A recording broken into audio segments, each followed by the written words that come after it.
Hello, all you lovely people out there. How is everyone doing? I'm Kate Hill, and I am here as always to give you the best and unbiased and honest commentary on property, along with fantastic hints and tips. Today, stay tuned for all your latest property news.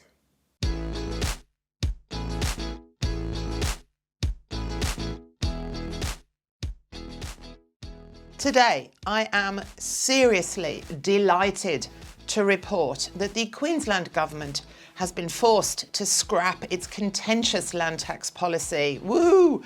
After weeks of damaging headlines about the change turning investors away from Queensland, other states refusing to hand over the personal data of their citizens, and many industry groups, and yours truly, lobbying against this lunacy, including Pippa. Ms Palaszczuk killed off the proposal ahead of Friday's National Cabinet meeting. The Property Council of Queensland Executive Director said that it was the right decision given its expected impact on rental affordability and investor sentiment. Like, really, yes. Investors were irate with these changes, saying that they would drive investors out of Queensland as well as push up rents. Absolutely.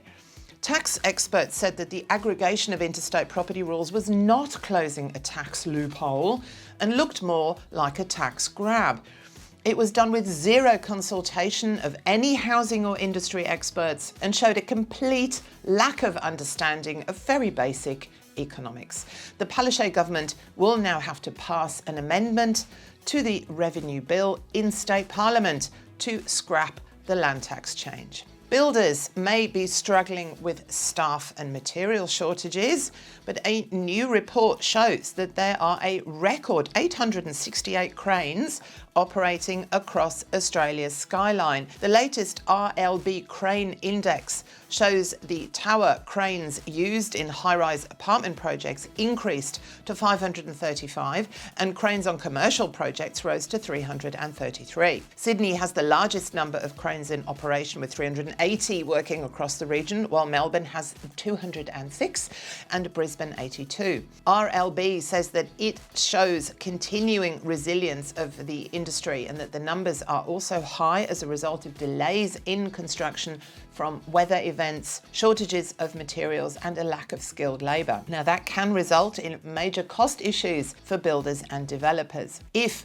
cranes providing logistical assistance to multi-storey developments remain on site longer than anticipated due to weather events and supply chain distributions, the cost of preliminaries increase, causing an overall cost to rise. In that same vein, construction of new homes is actually expected to ease in the next 2 years, according to the Master Builders Association of Australia. Its 5-year projection shows that it is likely to drop below the 200,000 annual houses and apartments required to keep up with population growth, which will put further upward pressure on property prices. The NBA chief executive says that the next 2 years are not looking good for home supply as a result of inflation, building material delays, worker shortages and red tape. New home builds have already blown out from 9 months to 12 months. The report predicts dwelling starts in 2024 will fall to 174,000.